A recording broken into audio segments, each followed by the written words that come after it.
Hello there and welcome to this reading of Pride and Prejudice with relaxing rain sounds in the background to help you get down to sleep.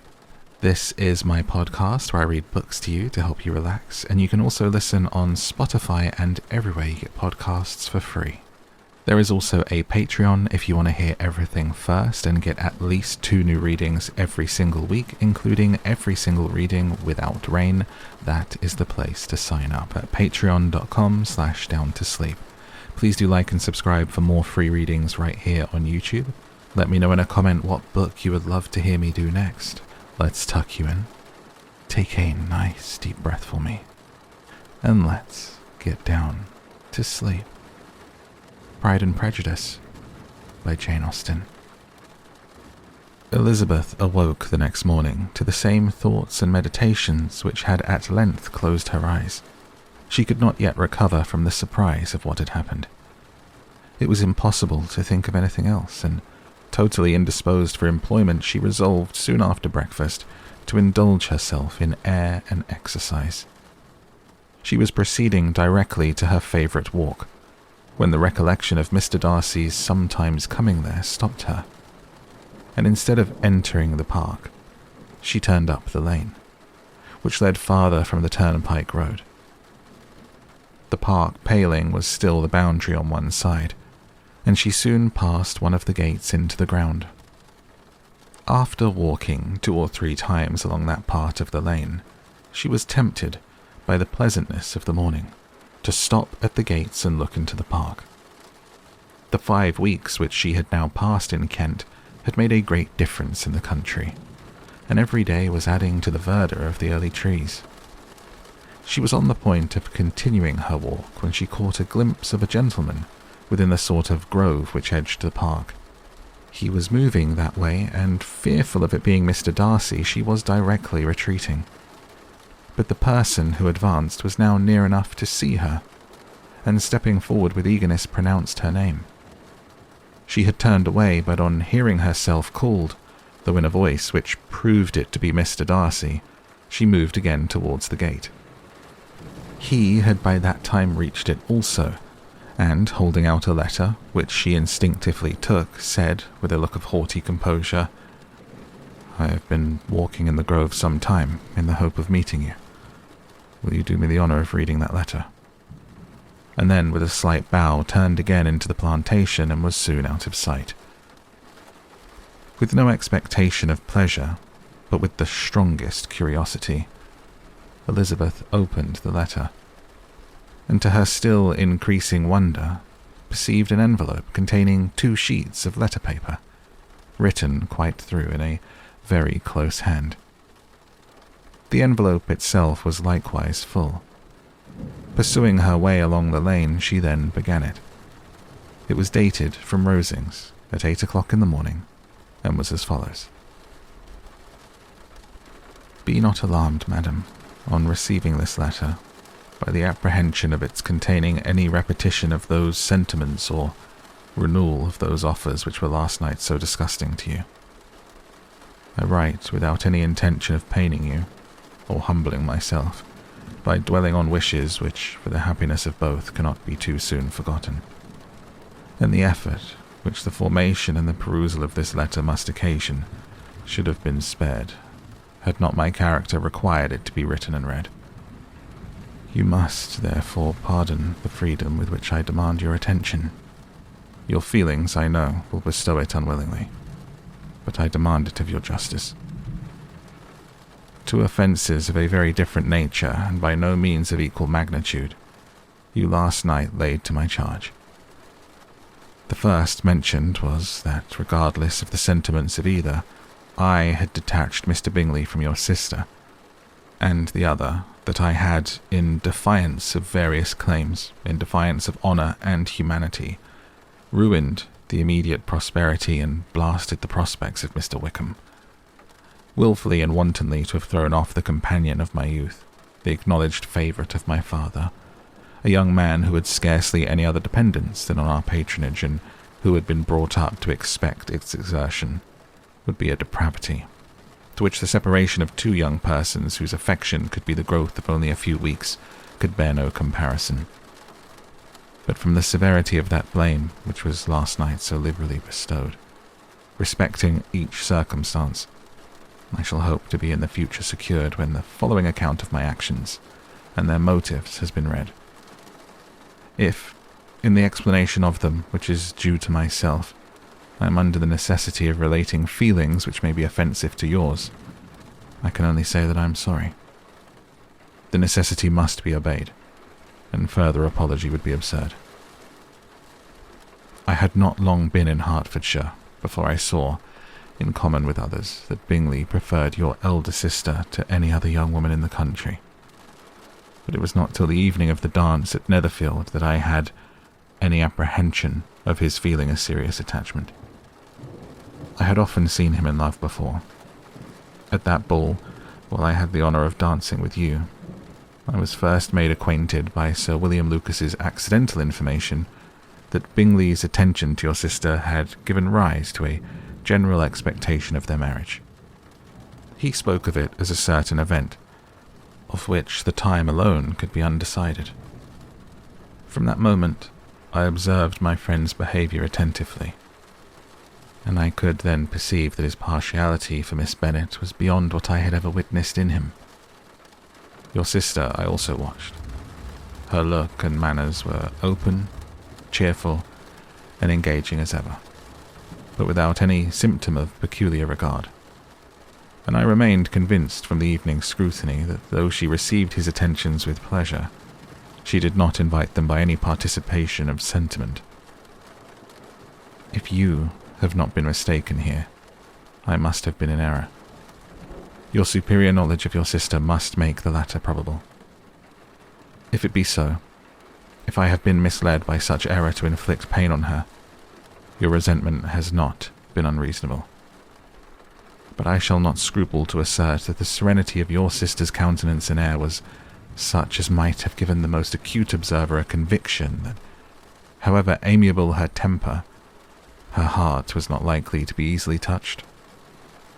That I was desirous of believing her indifferent is certain, but I will venture to say that my investigation and decisions are not usually influenced by my hopes or fears. I did not believe her to be indifferent because I wished it. I believed it on impartial conviction, as truly as I wished it in reason.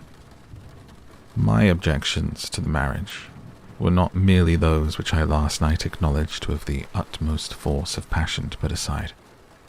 In my own case, the want of connection could not be so great an evil to my friend as to me. But there were other causes of repugnance, causes which, though still existing, and existing to an equal degree in both instances, I had myself endeavoured to forget, because they were not immediately before me. These causes must be stated, though briefly. The situation of your mother's family, though objectionable, was nothing in comparison to the total want of propriety so frequently, so almost uniformly betrayed by herself, by your 3 younger sisters, and occasionally even by your father. Pardon me, it pains me to offend you. But amidst your concern for the defects of your nearest relations, and your displeasure at this representation of them, let it give you consolation to consider that. To have conducted yourselves so as to avoid any share of the like censure is praise no less generally bestowed on you and your elder sister than it is honourable to the sense and disposition of both. I will only say farther that, from what passed that evening, my opinion of all parties was confirmed, and every inducement heightened which could have led me before to preserve my friend from what I esteemed a most unhappy connection. He left Netherfield for London on the day following, as you, I am certain, remember, with the design of soon returning. The part which I acted is now to be explained.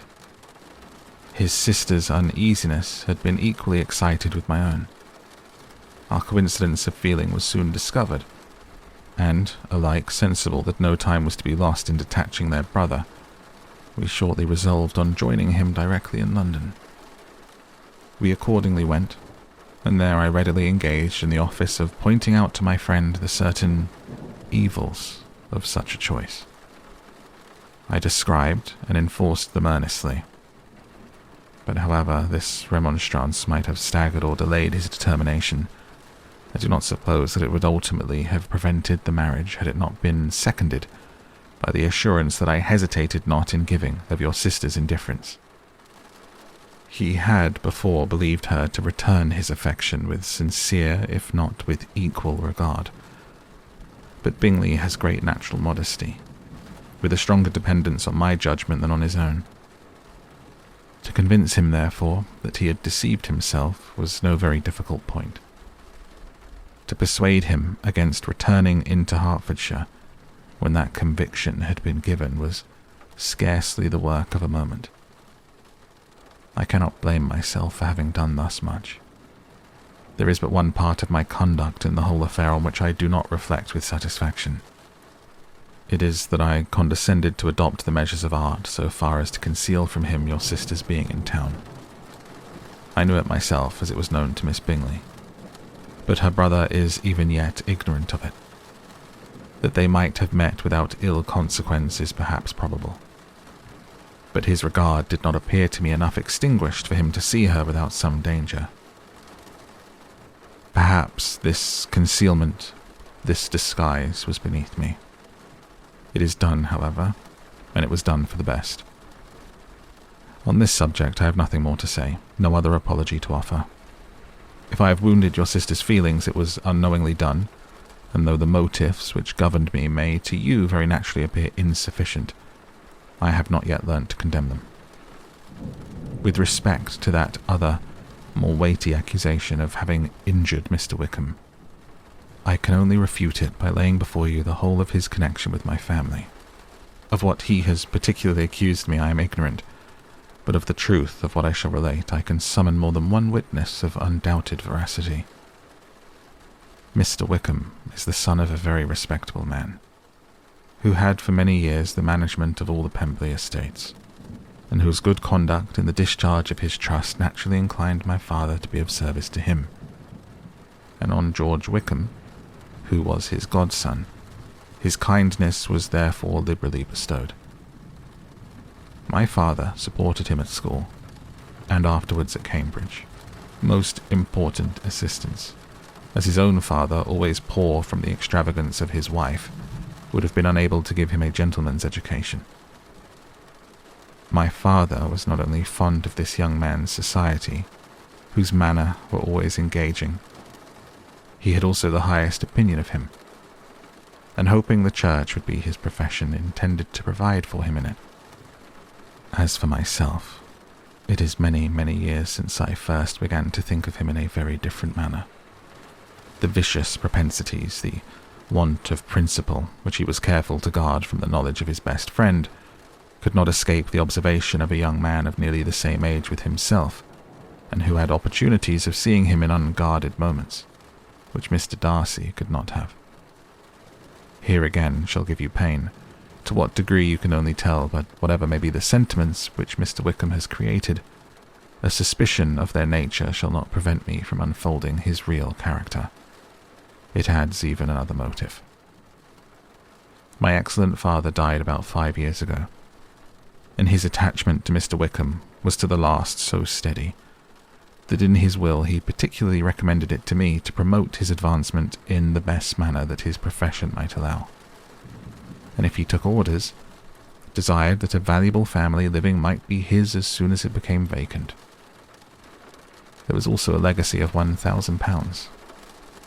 His father did not long survive mine, and within half a year from these events, Mr. Wickham wrote to inform me that, having finally resolved against taking orders, he hoped I should not think it unreasonable for him to expect some more immediate pecuniary advantage, in lieu of the preferment by which he could not be benefited. He had some intention, he added, of studying law. I must be aware that the interest of £1,000 would be very insufficient support therein. I rather wished and believed him to be sincere, but at any rate was perfectly ready to accede to his proposal. I knew that Mr. Wickham ought not to be a clergyman. The business was therefore soon settled. He resigned all claim to assistance in the church, were it possible that he could ever be in a situation to receive it, and accepted in return £3,000. All connection between us seemed now dissolved. I thought too ill of him to invite him to Pemberley or admit his society in town. In town I believe he chiefly lived, but his studying the law was a mere pretence, and being now free from all restraint, his life was a life of idleness and dissipation. For about 3 years I heard little of him, but on the decease of the incumbent of the living which had been designed for him, he applied to me again by letter for the presentation. His circumstances, he assured me, and I had no difficulty in believing it, were exceedingly bad. He had found the law a most unprofitable study, and was now absolutely resolved on being ordained, if I would present him to the living in question, of which he trusted there could be little doubt, as he was well assured that I had no other person to provide for, and I could not have forgotten my revered father's intentions. You will hardly blame me for refusing to comply with this entreaty, or for resisting every repetition to it. His resentment was in proportion to the distress of his circumstances, and he was doubtless as violent in his abuse of me to others as in his reproaches to myself. After this period, every appearance of acquaintance was dropped. How he lived, I know not, but last summer he was again most painfully obtruded on my notice. I must now mention a circumstance which I would wish to forget myself, and which no obligation less than the present should induce me to unfold to any human being. Having said thus much, I feel no doubt of your secrecy. My sister, who is more than 10 years my junior, was left to the guardianship of my mother's nephew, Colonel Fitzwilliam, and myself. About a year ago, she was taken from school, and an establishment formed for her in London. And last summer she went with the lady who presided over it to Ramsgate, and thither also went Mr. Wickham, undoubtedly by design, for there proved to have been a prior acquaintance between him and Mrs. Young, in whose character we were most unhappily deceived. And by her connivance and aid, he so far recommended himself to Georgiana, whose affectionate heart retained a strong impression of his kindness to her as a child, that she was persuaded to believe herself in love, and to consent to an elopement. She was then but 15, which must be her excuse, and after stating her imprudence, I am happy to add that I owed the knowledge of it to herself. I joined them unexpectedly a day or two before the intended elopement, and then Georgiana, unable to support the idea of grieving and offending a brother whom she almost looked up to as a father, acknowledged the whole to me. You may imagine what I felt and how I acted. Regard for my sister's credit and feelings prevented any public exposure, but I wrote to Mr. Wickham, who left the place immediately, and Mrs. Young was of course removed from her charge. Mr. Wickham's chief object was unquestionably my sister's fortune, which is £30,000, but I cannot help supposing that the hope of revenging himself on me was a strong inducement. His revenge would have been complete indeed. This, madam, is a faithful narrative of every event in which we have been concerned together, and if you do not absolutely reject it as false, you will, I hope, acquit me henceforth of cruelty towards Mr. Wickham. I know not in what manner, under what form of falsehood he had imposed on you, but his success is not perhaps to be wondered at. Ignorant as you previously were of everything concerning either, detection could not be in your power, and suspicion certainly not in your inclination. You may possibly wonder why all this was not told you last night, but I was not then master enough of myself to know what could or ought to be revealed. For the truth of everything here related, I can appeal more particularly to the testimony of Colonel Fitzwilliam, who, from our near relationship and constant intimacy, and still more as one of the executors of my father's will, has been unavoidably acquainted with every particular of these transactions. If your abhorrence of me should make my assertions valueless, you cannot be prevented by the same cause from confiding in my cousin, and that there may be the possibility of consulting him, I shall endeavour to find some opportunity of putting this letter in your hands in the course of the morning. I will only add, God bless you. Fitzwilliam Darcy. If Elizabeth, when Mr. Darcy gave her the letter, did not expect it to contain a renewal of his offers, she had formed no expectation at all of its contents. But such as they were, it may well be supposed how eagerly she went through them, and what a contrariety of emotion they excited. Her feelings as she read were scarcely to be defined. With amazement did she first understand that he believed any apology to be in his power, and steadfastly she was persuaded that he could have no explanation to give which a just sense of shame would not conceal.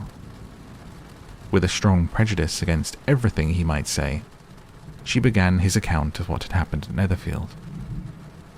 She read with an eagerness which hardly left her power of comprehension, and from impatience of knowing what the next sentence might bring, was incapable of attending to the sense of the one before her eyes. His belief of her sister's insensibility she instantly resolved to be false, and his account of the real, the worst objections to the match, made her too angry to have any wish of doing him justice. He expressed no regret for what he had done which satisfied her. His style was not penitent, but haughty. It was all pride and insolence. But when this subject was succeeded by his account of Mr. Wickham, when she read with somewhat clearer attention a relation of events which, if true, must overthrow every cherished opinion of his worth, and which bore so alarming an affinity to his own history of himself, her feelings were yet more acutely painful and more difficult of definition. Astonishment, apprehension, and even horror oppressed her. She wished to discredit it entirely, repeatedly exclaiming, "This must be false, this cannot be, this must be the grossest falsehood." And when she had gone through the whole letter, though scarcely knowing anything of the last page or two, put it hastily away, protesting that she would not regard it, that she would never look in it again. In this perturbed state of mind, with thoughts that could rest on nothing, she walked on. But it would not do. In half a minute the letter was unfolded again, and collecting herself as well as she could, she again began the mortifying perusal of all that related to Wickham, and commanded herself so far as to examine the meaning of every sentence. The account of his connection with the Pemberley family was exactly what he had related himself, and the kindness of the late Mr. Darcy, though she had not before known its extent, agreed equally well with his own words. So far each recital confirmed the other. But when she came to the will, the difference was great. What Wickham had said of the living was fresh in her memory, and as she recalled his very words, it was impossible not to feel that there was gross duplicity on one side or the other, and for a few moments she flattered herself that her wishes did not err.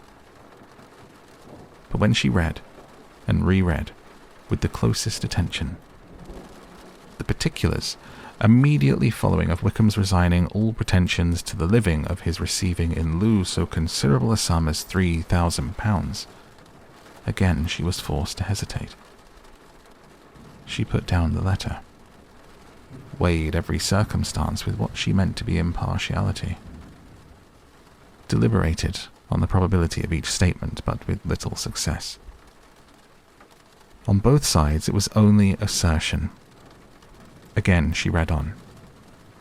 But every line proved more clearly that the affair, which she had believed it impossible that any contrivance could so represent as to render Mr. Darcy's conduct in it less than infamous, was capable of a turn which must make him entirely blameless throughout the whole.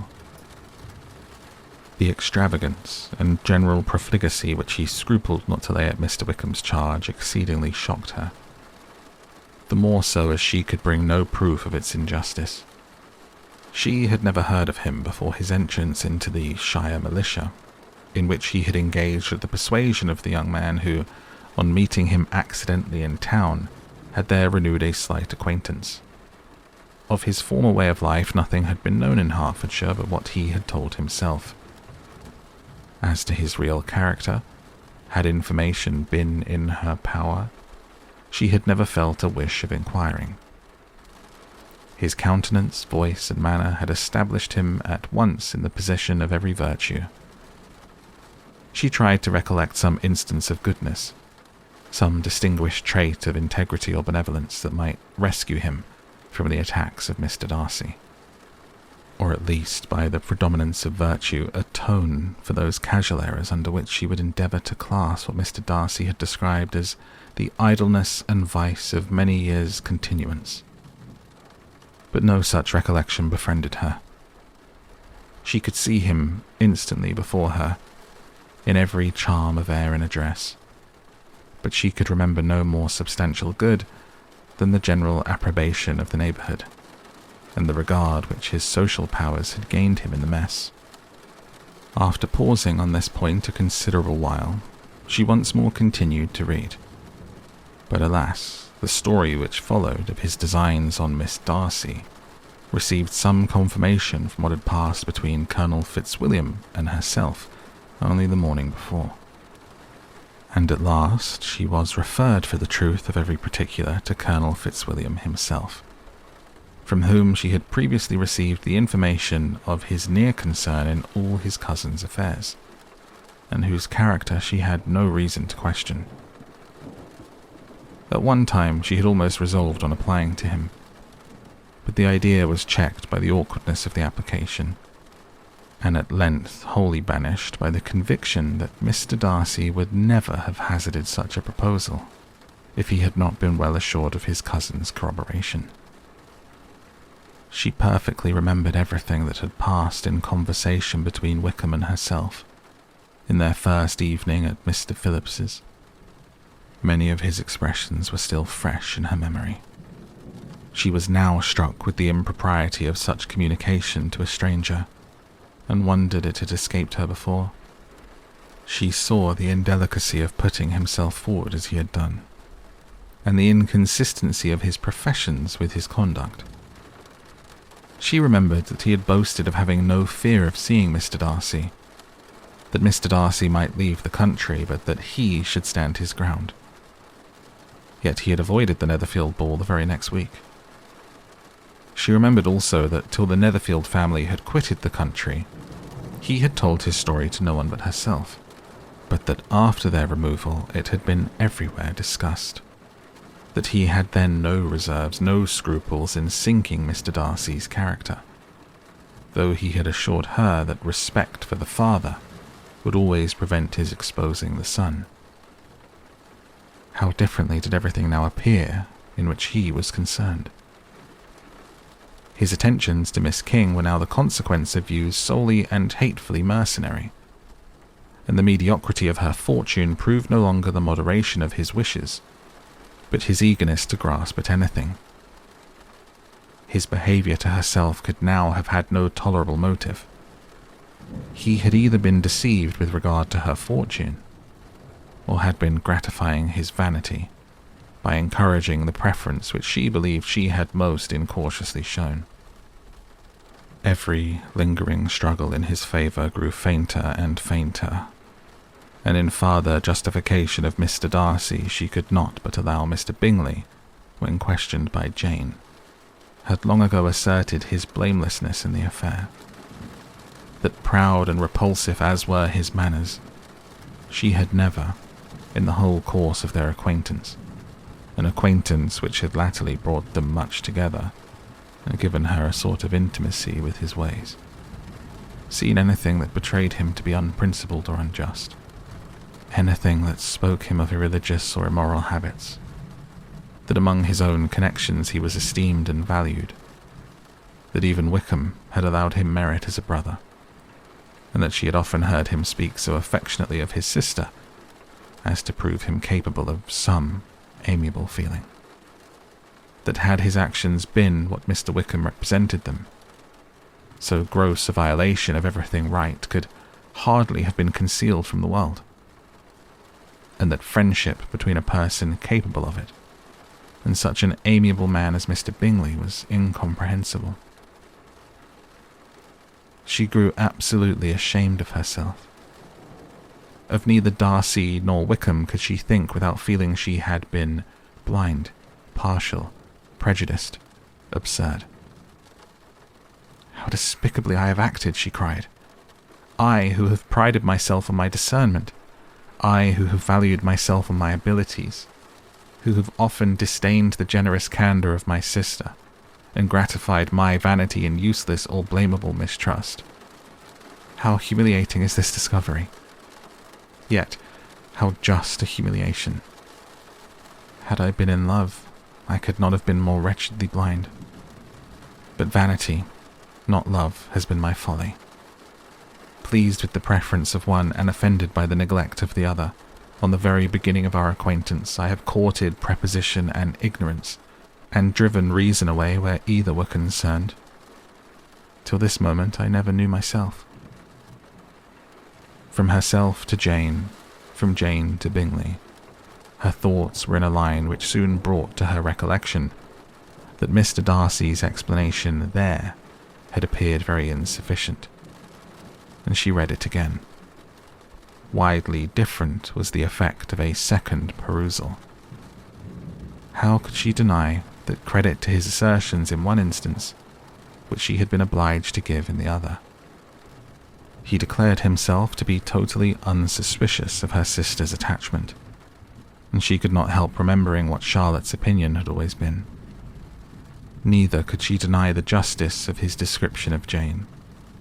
She felt that Jane's feelings, though fervent, were little displayed, and that there was a constant complacency in her air and manner, not often united with great sensibility.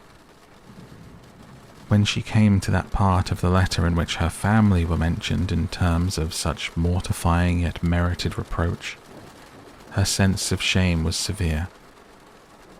The justice of the charge struck her too forcibly for denial, and the circumstances to which he particularly alluded as having passed at the Netherfield ball, and as confirming all his first disapprobation, could not have made a stronger impression on his mind than on hers. The compliment to herself and her sister was not unfelt. It soothed, but it could not console her for the contempt which had thus been self-attracted by the rest of her family.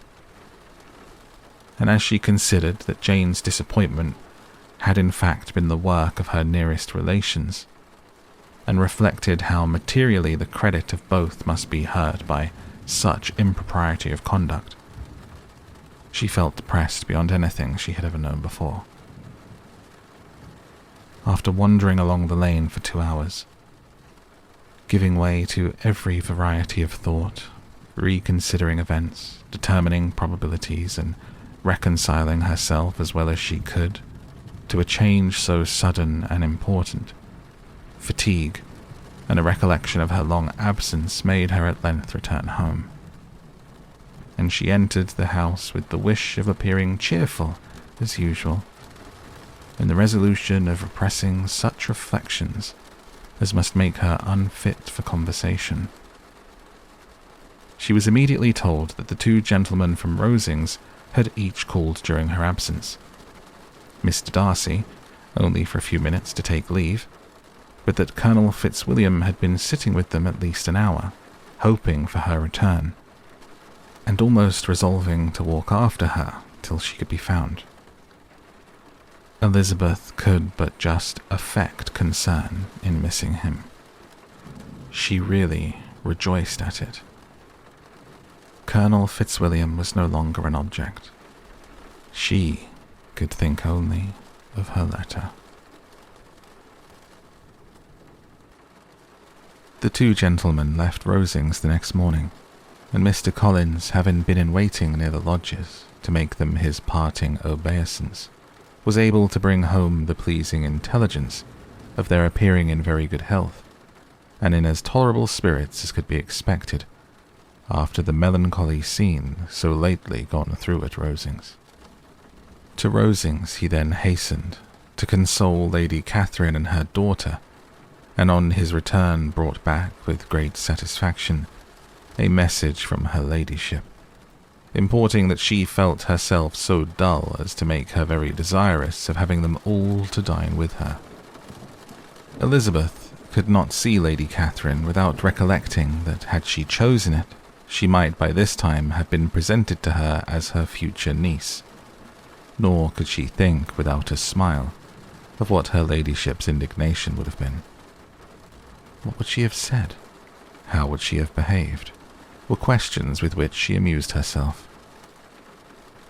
Their first subject was the diminution of the Rosings party. "I assure you I feel it exceedingly," said Lady Catherine. "I believe no one feels the loss of friends so much as I do, but I am particularly attached to these young men, and know them to be so much attached to me. They were excessively sorry to go, but so they always are. The dear Colonel rallied his spirits tolerably till just at last, but Darcy seemed to feel it most acutely, more, I think, than last year. His attachment to Rosings certainly increases. Mr. Collins had a compliment and an allusion to throw in here, which were kindly smiled on by the mother and daughter. Lady Catherine observed, after dinner, that Miss Bennet seemed out of spirits, and immediately accounting for it by herself, by supposing that she did not like to go home again so soon, she added, "But if that is the case, you must write to your mother and beg that you may stay a little longer. Mrs. Collins will be very glad of your company, I am sure." "I am much obliged to your ladyship for your kind invitation," replied Elizabeth, "but it is not in my power to accept it. I must be in town next Saturday." "Why, at that rate you'll have been here only 6 weeks. I expected you to stay 2 months. I told Mrs. Collins so before you came. There can be no occasion for your going so soon. Mrs. Bennet could certainly spare you for another fortnight." "But my father cannot. He wrote last week to hurry my return." "Oh, your father, of course, may spare you if your mother can. Daughters are never of so much consequence to a father.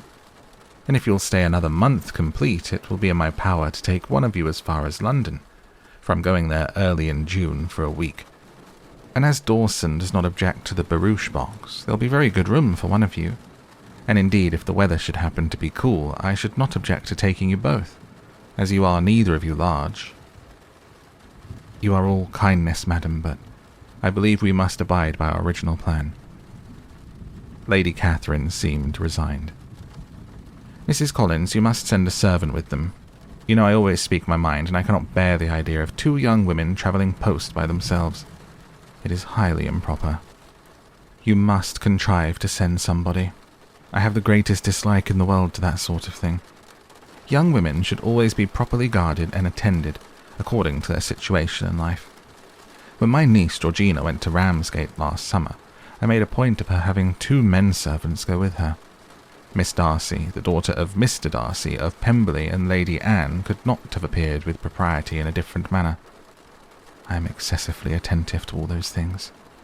You must send John with the young ladies, Mrs. Collins.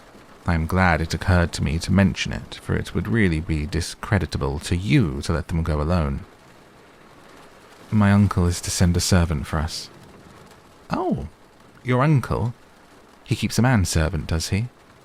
I'm very glad you have somebody who thinks of these things. Where shall you change horses?" "Oh, Bromley, of course. If you mention my name at the bell, you'll be attended to." Lady Catherine had many other questions to ask respecting their journey, and as she did not answer them all herself, attention was necessary, which Elizabeth believed to be lucky for her, or with a mind so occupied she might have forgotten where she was. Reflection must be reserved for solitary hours. Whenever she was alone, she gave way to it as the greatest relief, and not a day went by without a solitary walk in which she might indulge in all the delight of unpleasant recollections. Mr. Darcy's letter she was in a fair way of soon knowing by heart. She studied every sentence. and her feelings towards its writer were at times widely different. When she remembered the style of his address, she was still full of indignation.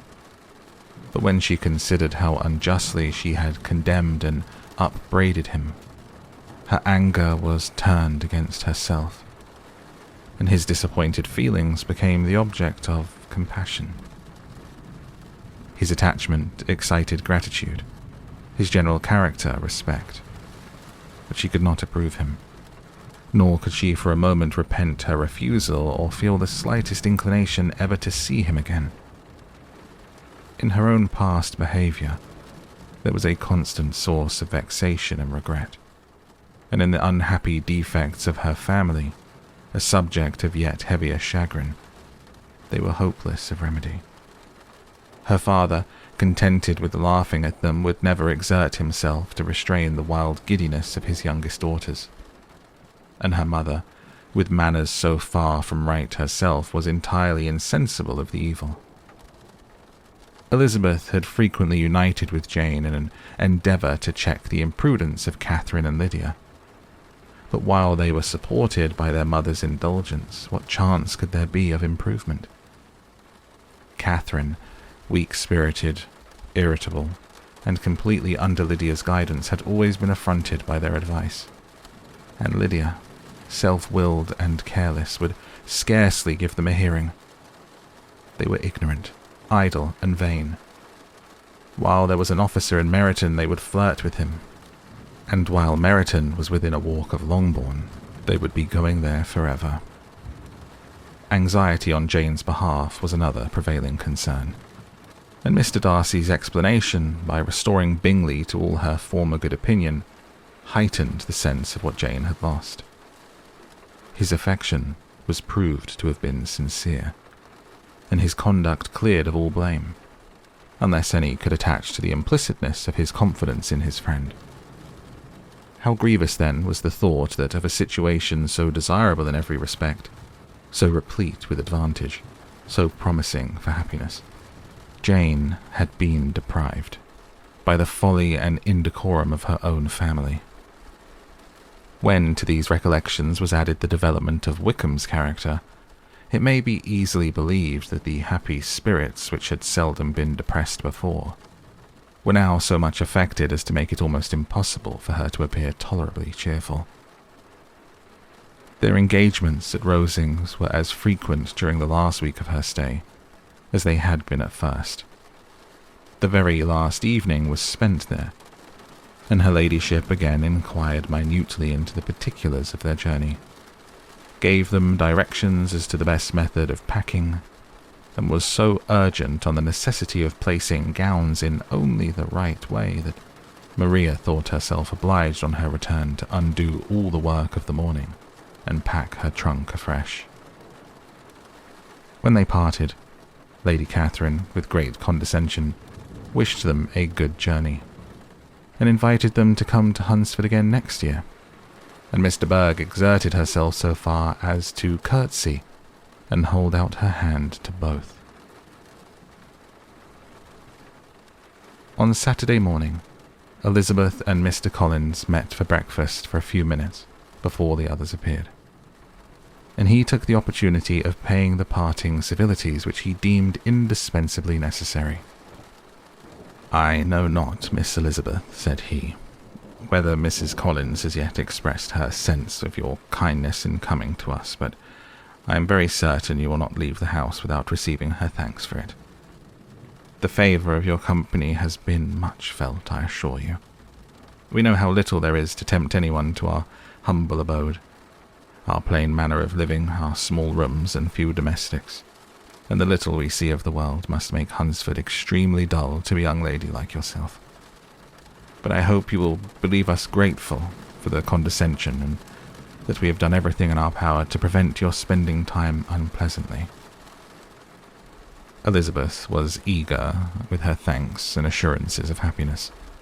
She had spent 6 weeks with great enjoyment, and the pleasure of being with Charlotte and the kind attention she had received must make her feel the obliged. Mr. Collins was gratified, and with a more smiling solemnity replied, It gives me great pleasure to hear that you have passed your time not disagreeably. We've certainly done our best, and most fortunately having it in our power to introduce you to very superior society.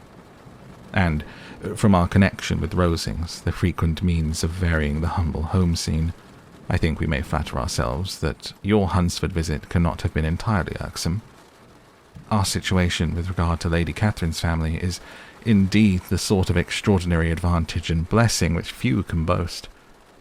You see on what a footing we are.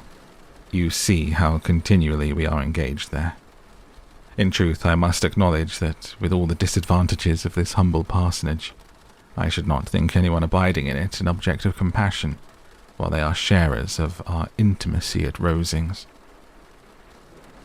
Words were insufficient for the elevation of his feelings, and he was obliged to walk about the room, while Elizabeth tried to unite civility and truth in a few short sentences. You may, in fact, carry a very favourable report of us into Hertfordshire, my dear cousin. I flatter myself at least that you'll be able to do so.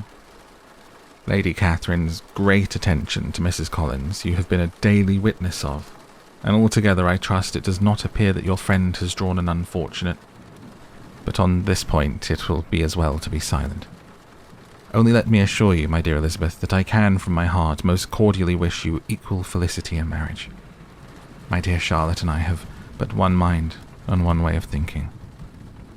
There is in everything a most remarkable resemblance of character and ideas between us. We seem to have been designed for each other. Elizabeth could safely say that it was a great happiness where that was the case, and with equal sincerity could add that she firmly believed and rejoiced in his domestic comforts. She was not sorry, however, to have the recital of them interrupted by the lady from whom they sprang. Poor Charlotte! It was melancholy to leave her to such society, but she had chosen it with her eyes open, and though evidently regretting that her visitors were to go, she did not seem to ask for compassion. Her home and her housekeeping, her parish and her poultry, and all their dependent concerns, had not yet lost their charms. At length the chaise arrived. The trunks were fastened on, the parcels placed within, and it was pronounced to be ready. After an affectionate parting between the friends, Elizabeth was attended to the carriage by Mr. Collins, and as they walked down the garden he was commissioning her with his best respects to all her family, not forgetting his thanks for the kindness he had received at Longbourn in the winter, and his compliments to Mr. and Mrs. Gardiner, though unknown. He then handed her in. Maria followed, and the door was on the point of being closed when he suddenly reminded them with some consternation that they had hitherto forgotten to leave any message for the ladies at Rosings. "But," he added, "you will of course wish to have your humble respects delivered to them, with your grateful thanks for your kindness to you while you have been here?" Elizabeth made no objection. The door was then allowed to be shut, and the carriage drove off. "Good gracious," cried Maria after a few minutes' silence. "It seems but a day or two since we first came, and yet how many things have happened." "A great many indeed," said her companion with a sigh. "We've dined 9 times at Rosings, besides drinking tea there twice. How much I shall have to tell." Elizabeth added privately, "and how much I shall have to conceal." Their journey was performed without much conversation or any alarm, and within 4 hours of their leaving Hunsford they reached Mr. Gardiner's house, where they were to remain a few days. Jane looked well, and Elizabeth had little opportunity of studying her spirits amidst the various engagements which the kindness of her aunt had reserved for them. But Jane was to go home with her, and at Longbourn there would be leisure enough for observation. It was not without an effort, meanwhile, that she could wait even for Longbourn, before she told her sister of Mr. Darcy's proposals.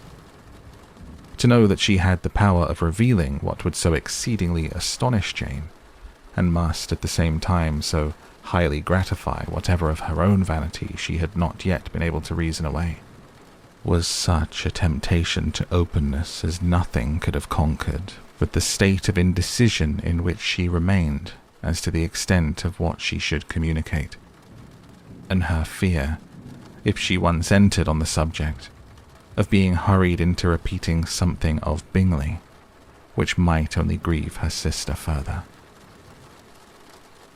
It was the second week in May, in which the three young ladies set out together from Gracechurch Street for the town of in Hertfordshire, and as they drew near the appointed inn where Mr. Bennet's carriage was to meet them, they quickly perceived, in token of the coachman's punctuality, both Kitty and Lydia looking out of a dining room upstairs.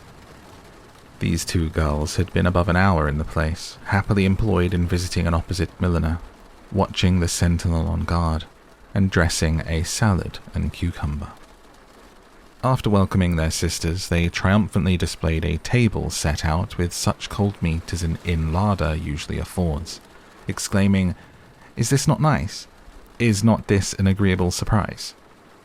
"And we mean to treat you all," added Lydia, "but you must lend us the money, for we've just spent ours at the shop out there."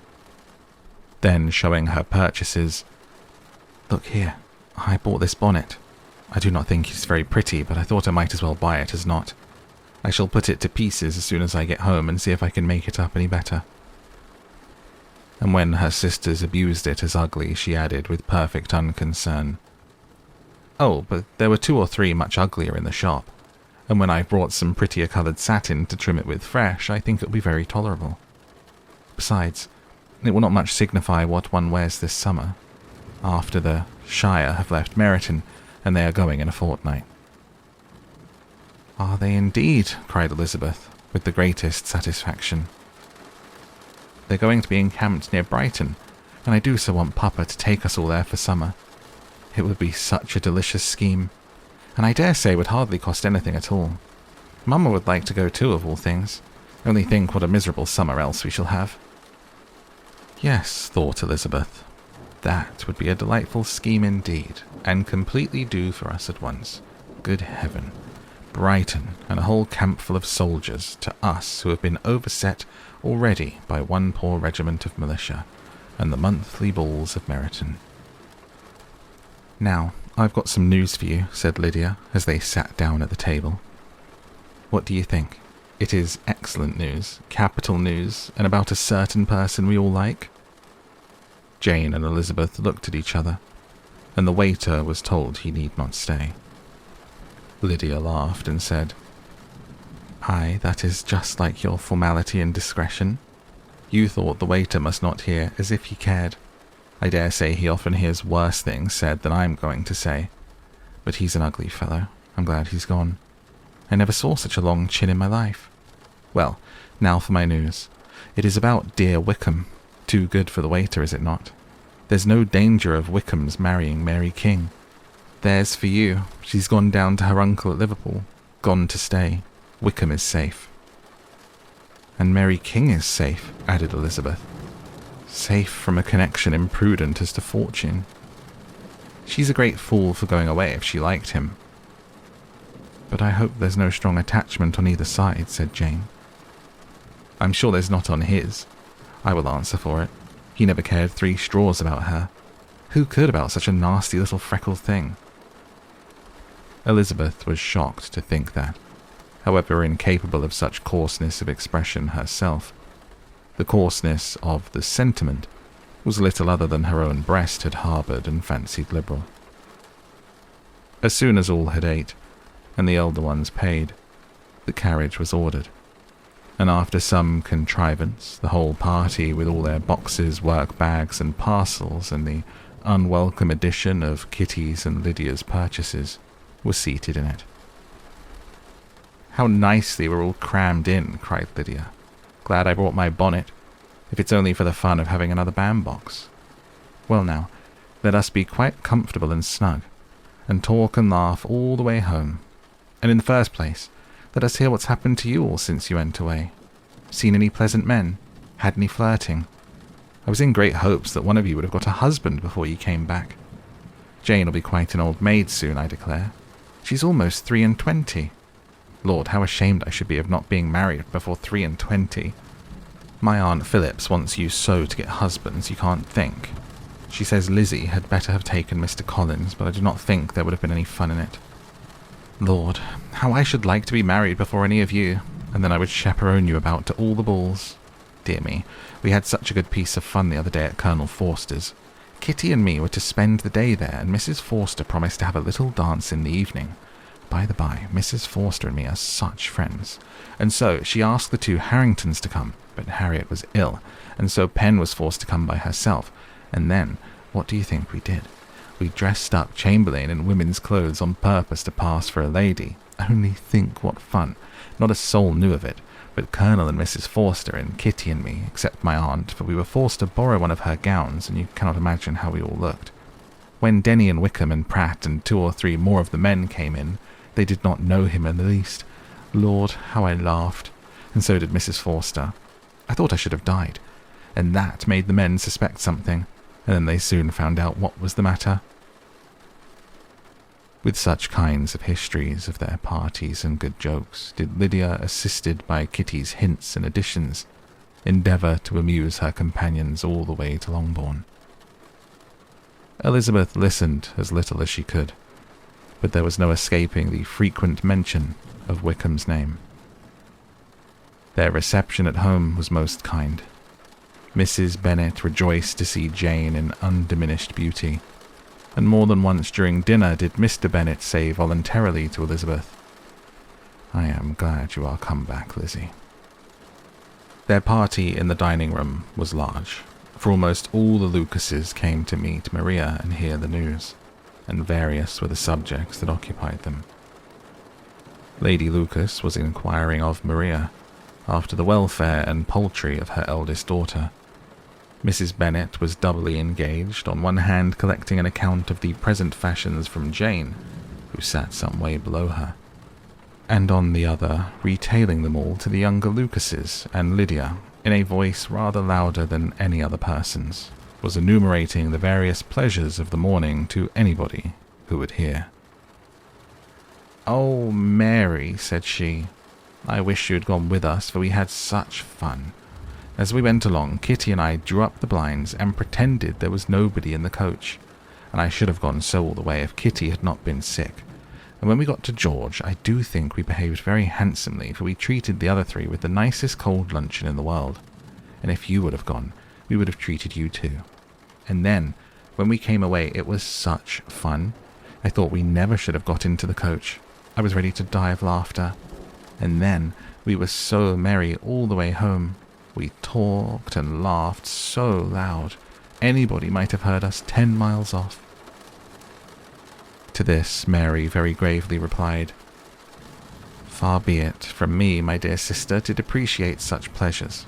They would doubtless be congenial with the generality of female minds, but I confess they would have no charms for me. I should infinitely prefer a book." But of this answer Lydia heard not a word. She seldom listened to anybody for more than half a minute, and never attended to Mary at all. In the afternoon, Lydia was urgent with the rest of the girls to walk to Meryton, and to see how everybody went on, but Elizabeth steadily opposed the scheme. It should not be said that the Miss Bennets could not be at home half a day before they were in the pursuit of the officers. There was another reason, too, for her opposition. She dreaded seeing Mr. Wickham again, and was resolved to avoid it as long as possible. The comfort, too, hereof the regiment's approaching removal was indeed beyond expression. In a fortnight they were to go, and once gone, she hoped there could be nothing more to plague her on his account. She had not been many hours at home before she found that the Brighton scheme, of which Lydia had given them a hint at the inn, was under frequent discussion between her parents. Elizabeth saw directly that her father had not the smallest intention of yielding, but his answers were at the same time so vague and equivocal that her mother, though often disheartened, had never yet despaired of succeeding at last. Elizabeth's impatience to acquaint Jane with what had happened could no longer be overcome, and at length, resolving to suppress every particular in which her sister was concerned, and preparing her to be surprised, she related to her the next morning the chief of the scene between Mr. Darcy and herself. Miss Bennet's astonishment was soon lessened by the strong sisterly partiality which made any admiration of Elizabeth appear perfectly natural, and all surprise was shortly lost in other feelings. She was sorry that Mr. Darcy should have delivered his sentiments in a manner so little suited to recommend them, but still more she grieved for the unhappiness which her sister's refusal must have given him. "His being so sure of succeeding was wrong," said she, "and certainly ought not to have appeared, but consider how much it must increase his disappointment." "Indeed," replied Elizabeth, "I am heartily sorry for him, but he has other feelings, which will probably soon drive away his regard for me. You do not blame me, however, for refusing him?" "Blame you? Oh, no." "But you blame me for having spoken so warmly of Wickham?" "No, I do not know that you were wrong in saying what you did." "But you will know it when I tell you what happened the very next day." She then spoke of the letter, repeating the whole of its contents as far as they concerned George Wickham. What a stroke this was for poor Jane, who would willingly have gone through the world without believing that so much wickedness existed in the whole race of mankind, as was here collected in one individual. Nor was Darcy's vindication, though grateful to her feelings, capable of consoling her for such discovery. Most earnestly did she labour to prove the probability of error, and seek to clear the one without involving the other. "This will not do," said Elizabeth. "You'll never be able to make both of them good for anything. Take your choice, but you must be satisfied with only one. There is but such a quantity of merit between them, just enough to make one good sort of man, and of late it's been shifting about pretty much. For my part, I'm inclined to believe it all Darcy's, but you shall do as you choose." It was some time, however, before a smile could be extorted from Jane. "I do not know when I've been more shocked," said she. "Wickham, so very bad, it's almost past belief. And poor Mr. Darcy. Dear Lizzie, only consider what he must have suffered. Such a disappointment, and with the knowledge of your ill opinion too, and having to relate such a thing of his sister. It is really too distressing. I'm sure you must feel it so." "Oh, no, my regret and compassion are all done away by seeing you so full of both. I know you'll do him so much ample justice that I'm growing every moment more unconcerned and indifferent. Your profusion makes me saving, and if you lament over him much longer, my heart will be as light as a feather. Poor Wickham, there's such an expression of goodness in his countenance, such an openness and gentleness in his manner. There certainly was some great mismanagement in the education of those two young men. One's got all the goodness, and the other all the appearance of it." "I never thought Mr. Darcy so deficient in the appearance of it as you used to do." "And yet I meant to be uncommonly clever in taking so decided a dislike to him. Without any reason, it is such a spur to one's genius, such an opening for wit, to have a dislike of that kind. One may be continually abusive without saying anything just, but one cannot always be laughing at a man without now and then stumbling on something witty. Lizzie, when you first read that letter, I am sure you could not treat the matter as you do now." "Indeed, I could not. I was uncomfortable enough, I may say unhappy. And with no one to speak to about what I felt, no Jane to comfort me and say that I had not been so very weak and vain and nonsensical as I knew I had. Oh, how I wanted you. How unfortunate that you should have used such very strong expressions in speaking of Wickham to Mr. Darcy, for they now do appear wholly undeserved." "Certainly, but the misfortune of speaking with bitterness is a most natural consequence of the prejudices I had been encouraging. There is one point on which I want your advice. I want to be told whether I ought, or ought not, to make our acquaintances in general understand Wickham's character." Miss Bennet paused a little, and then replied, Surely there can be no occasion for exposing him so dreadfully. What's your opinion? That it ought not to be attempted? Mr. Darcy's not authorized me to make his communication public. On the contrary, every particular relative to his sister was meant to be kept as much as possible to myself. And if I endeavour to undeceive people as to the rest of his conduct, who will believe me? The general prejudice against Mr. Darcy is so violent that it would be the death of half the good people in Meryton to attempt to place him in an amiable light. I am not equal to it. Wickham will soon be gone, and therefore it will not signify to anyone here what he really is. Some time hence it will be all found out, and then we may laugh at their stupidity in not knowing it before. At present I'll say nothing about it. You are quite right. To have his errors made public might ruin him forever. He is now perhaps sorry for what he's done and anxious to re-establish a character. We must not make him desperate. The tumult of Elizabeth's mind was allayed by this conversation. She had got rid of 2 of the secrets which had weighed on her for a fortnight, and was certain of a willing listener in Jane whenever she might wish to talk again of either. But there was still something lurking behind, of which prudence forbade the disclosure. She dared not relate the other half of Mr. Darcy's letter, nor explain to her sister how sincerely she had been valued by her friend. Here was knowledge in which no one could partake, and she was sensible that nothing less than a perfect understanding between the parties could justify her in throwing off this last encumbrance of mystery. And then, said she, if that very improbable event should ever take place, I shall merely be able to tell what Bingley may tell in a much more agreeable manner himself. The liberty of communication cannot be mine till it has lost all its value. She was now, on being settled at home, at leisure to observe the real state of her sister's spirits. Jane was not happy. She still cherished a very tender affection for Bingley.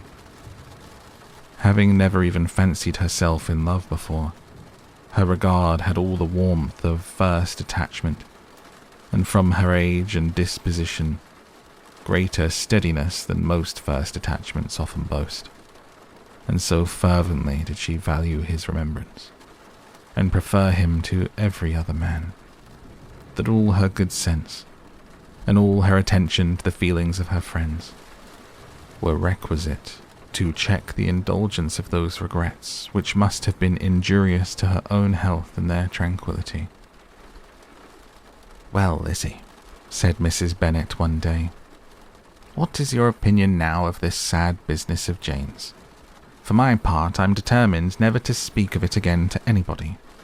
I told my sister Philip so the other day, but I cannot find out that Jane saw anything of him in London. Well, he's a very undeserving young man, and I do not suppose there's the least chance in the world of her ever getting him now. There's no talk of his coming to Netherfield again in the summer, and I have inquired of everybody, too, who is likely to know." "I do not believe he'll ever live at Netherfield any more." "Oh, well, it is just as he chooses. Nobody wants him to come, though I shall always say he used my daughter extremely ill, and if I was her, I would not have put up with it. Well, my comfort is, I am sure Jane will die of a broken heart, and then he'll be sorry for what he's done." But as Elizabeth could not receive comfort from any such expectation, she made no answer. "Well, Lizzie," continued her mother soon afterwards, "and so the Collinses live very comfortable, do they? Well, well, I only hope it will last. And what sort of table do they keep? Charlotte is an excellent manager, I dare say. If she's half as sharp as her mother, she's saving enough. There is nothing extravagant in their housekeeping, I dare say." "No, nothing at all." "A great deal of good management, depend upon it. Yes, yes, they will take care not to outrun their income. They will never be distressed for money. Well, much good may it do them. And so I suppose they often talk of having Longbourn when your father's dead. They look upon it quite as their own, I dare say, whenever that happens." it was a subject which they could not mention before me. No, it would have been strange if they had, but I make no doubt they often talk of it between themselves. Well, if they can be easy with an estate that is not lawfully their own, so much the better. I should be ashamed of having one that was only entailed on me. The first week of their return was soon gone. The second began. It was the last of the regiment's stay in Meryton, and all the young ladies in the neighbourhood were drooping apace. The dejection was almost universal. The elder Miss Bennets alone were still able to eat, drink, and sleep and pursue the usual course of their employments. Very frequently were they reproached for this insensibility by Kitty and Lydia, whose own misery was extreme, and who could not comprehend such hard-heartedness in any of the family. "Good heaven, what's to become of us? What are we to do?" would they often exclaiming the bitterness of woe. "How can you be smiling so, Lizzie?" Their affectionate mother shared all their grief. She remembered what she had herself endured on a similar occasion 25 years ago. "I am sure," said she, "I cried for 2 days together when Colonel Miller's regiment went away. I thought I should have broken my heart." "I'm sure I shall break mine," said Lydia. "If one could but go to Brighton," observed Mrs. Bennet. "Oh yes, if one could but go to Brighton. But Papa is so disagreeable. A little sea-bathing would set me up forever. And my Aunt Phillips is sure it would do me a great deal of good," added Kitty. Such were the kind of lamentations resounding perpetually through Longbourn House. Elizabeth tried to be diverted by them, but all sense of pleasure was lost in shame. She felt anew the justice of Mr. Darcy's objections, and never had she been so much disposed to pardon his interference in the views of his friend. But the gloom of Lydia's prospect was shortly cleared away, for she received an invitation from Mrs. Forster, the wife of the colonel of the regiment, to accompany her to Brighton. This invaluable friend was a very young woman, and very lately married.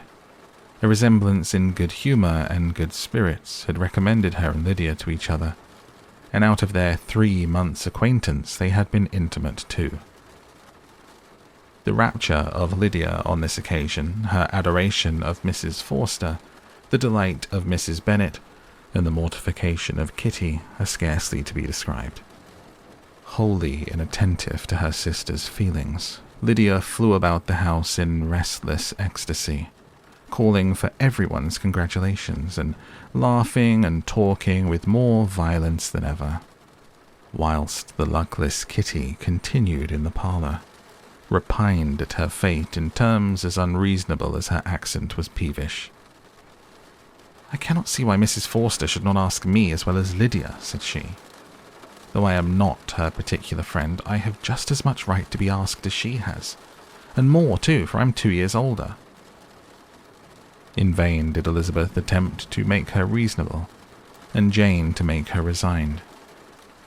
As for Elizabeth herself, this invitation was so far from exciting in her the same feelings as in her mother and Lydia, that she considered it as the death warrant of all possibility of common sense for the latter, and detestable as such a step must make her were it known. She could not help secretly advising her father not to let her go.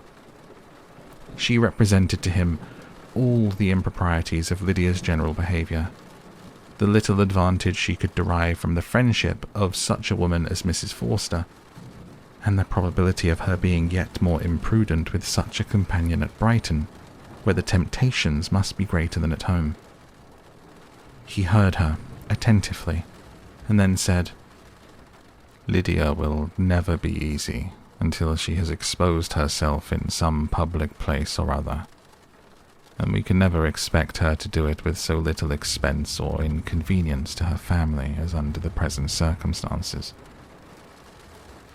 "If you were aware," said Elizabeth, "of the very great disadvantage to us all which must arise from the public notice of Lydia's unguarded and imprudent manner, nay, which has already arisen from it, I'm sure you would judge differently in the affair." "Already arisen?" repeated Mr. Bennet. "What, has she frightened away some of your lovers? Poor little Lizzie. Do not be cast down. Such squeamish youths as cannot bear to be connected with a little absurdity are not worth a regret. Come, let me see the list of pitiful fellows who have been kept aloof by Lydia's folly." "Indeed, you are mistaken. I have no such injuries to resent. It is not of particular, but of general evils, which I am now complaining. Our importance, our respectability in the world must be affected by the wild volatility, the assurance and disdain of all restraint which marks Lydia's character. Excuse me, for I must speak plainly. If you, my dear father, will not take the trouble of checking her exuberant spirits, and of teaching her that her present pursuits are not to be the business of her life, she will soon be beyond the reach of amendment. Her character will be fixed, and she will, at 16, be the most determined flirt that ever made herself or her family ridiculous. A flirt, too, in the worst and meanest degree of flirtation, without any attraction beyond youth and a tolerable person, and from the ignorance and emptiness of her mind wholly unable to ward off any portion of the universal contempt which her rage for admiration will excite. In this danger, Kitty is also comprehended. She will follow wherever Lydia leads, vain, ignorant, idle, and absolutely uncontrolled. Oh, my dear father, can you suppose it possible that they will not be censured and despised wherever they are known, and that their sisters will not often be involved in this disgrace?" Mr. Bennet saw that her whole heart was in the subject, and affectionately taking her hand, said in reply, "Do not make yourself uneasy, my love. Wherever you and Jane are known, you must be respected and valued, and you will not appear to less advantage for having a couple of, or I may say 3, very silly sisters. We shall have no peace at Longbourn if Lydia does not go to Brighton. Let her go. Colonel Forster is a sensible man, and will keep her out of any real mischief, and she is luckily too poor to be an object of prey to anybody. At Brighton she'll be of less importance even as a common flirt than she has been here. The officers will find women better worth their notice. Let us hope, therefore, that her being there may teach her her own insignificance. At any rate, she cannot grow many degrees worse, without authorizing us to lock her up for the rest of her life." With this answer, Elizabeth was forced to be content, but her own opinion continued the same, and she left him disappointed and sorry. It was not in her nature, however, to increase her vexations by dwelling on them. She was confident of having performed her duty, and to fret over unavoidable evils or augment them by anxiety was no part of her disposition. Had Lydia and her mother known the substance of her conference with her father, their indignation would hardly have found expression in their united volubility. In Lydia's imagination, a visit to Brighton comprised every possibility of earthly happiness. She saw with the creative eye of fancy the streets of that gay bathing place covered with officers. She saw herself the object of attention to tens and to scores of them at present unknown. She saw all the glories of the camp, its tents stretched forth in beauteous uniformity of lines, crowded with the young and the gay and dazzling with scarlet, and to complete the view she saw herself seated beneath a tent, tenderly flirting with at least 6 officers at once. Had she known her sister sought to tear her from such prospects and such realities as these, what would have been her sensations? They could have been understood only by her mother, who might have felt nearly the same. Lydia's going to Brighton was all that consoled her for her melancholy conviction of her husband's never intending to go there himself. But they were entirely ignorant of what had passed, and their raptures continued with little intermission, to the very day of Lydia leaving home. Elizabeth was now to see Mr. Wickham for the last time. Having been frequently in company with him since her return, agitation was pretty well over. The agitations of formal partiality entirely so. She had even learnt to detect, in the very gentleness which had first delighted her, an affectation and a sameness to disgust and weary. In his present behaviour to herself, moreover, she had a fresh source of displeasure, for the inclination he soon testified of renewing those intentions which had marked the early part of their acquaintance could only serve, after what had since passed, to provoke her. She lost all concern for him in finding herself thus selected as the object of such idle and frivolous gallantry, and while she steadily repressed it, could not but feel the reproof contained in his believing that however long, and for whatever cause, his attentions had been withdrawn, her vanity would be gratified, and her preference secured at any time by their renewal. On the very last day of the regiment's remaining at Meryton, he dined with other of the officers at Longbourn, and so little was Elizabeth disposed to part from him in good humour, that on his making some inquiry as to the manner in which her time had passed at Hunsford, she mentioned Colonel Fitzwilliam's and Mr. Darcy's having both spent 3 weeks at Rosings, and asked him if he was acquainted with the former. He looked surprised, displeased, alarmed, but with a moment's recollection and a returning smile replied that he had formerly seen him often, and after observing that he was a very gentlemanlike man, asked her how she had liked him. Her answer was warmly in his favour. With an air of indifference, he soon afterwards added, "How long did you say he was at Rosings?" "Nearly 3 weeks." "And you saw him frequently?" "Yes, almost every day." "His manners are very different from his cousin's." "Yes, very different. But I think Mr. Darcy improves upon acquaintance." "Indeed," cried Mr. Wickham, with a look which did not escape her. "And pray, may I ask?" But checking himself, he added in a gayer tone, "Is it in address that he improves? Has he deigned to add aught of civility to his ordinary style? For I dare not hope," he continued in a lower and more serious tone, "that he is improved in essentials." "Oh no," said Elizabeth. "In essentials, I believe he's very much what he ever was." While she spoke, Wickham looked as if scarcely knowing whether to rejoice over her words or to distrust their meaning. There was a something in her countenance which made him listen, with an apprehensive and anxious attention, while she added, "When I said that he improved on acquaintance, I did not mean that his mind or his manners were in a state of improvement, but that from knowing him better his disposition was better understood." Wickham's alarm now appeared in a heightened complexion and agitated look.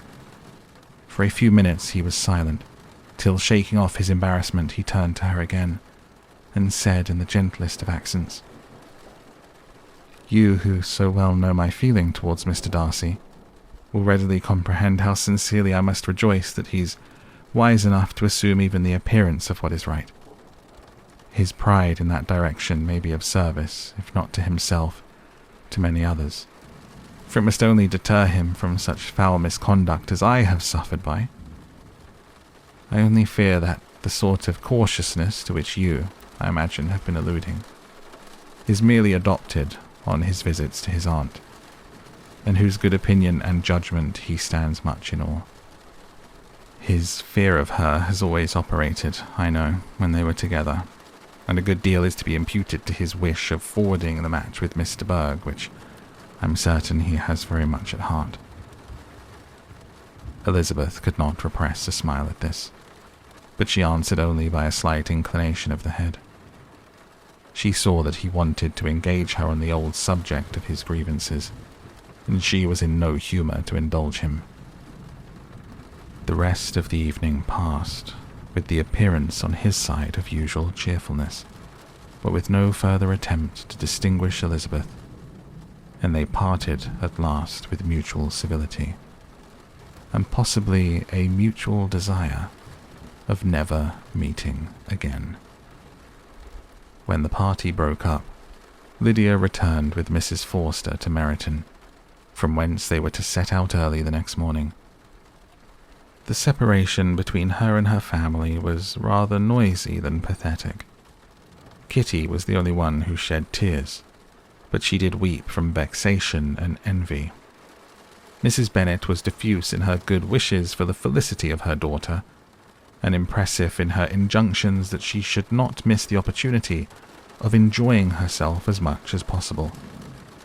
Advice which there was every reason to believe would be well attended to. And in the clamorous happiness of Lydia herself in bidding farewell, the more gentle adieus of her sisters were uttered without being heard.